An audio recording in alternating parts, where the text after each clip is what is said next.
Charging.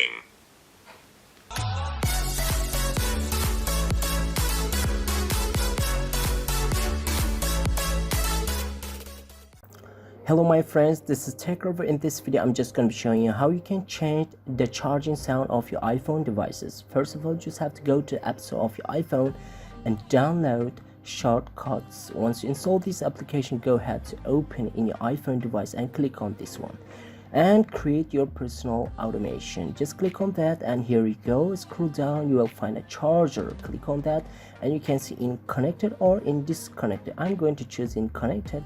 After that, I'm going to search for music application here you have on your iPhone if you subscribe it to play the musics.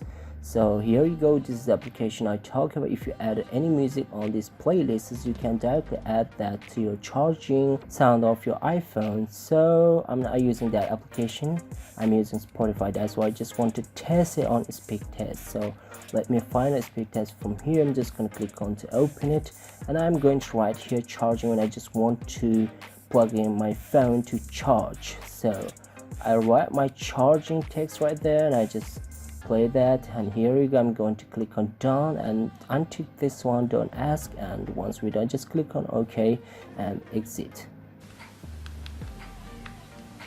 Charging. It was a way about how we can change the charging sound of your iPhone devices. Hope you guys enjoyed the video. Please subscribe to my channel, share this video with your friends. If you like the video, don't forget to hit the like button. See you until next quick tutorial videos. Bye bye my friends.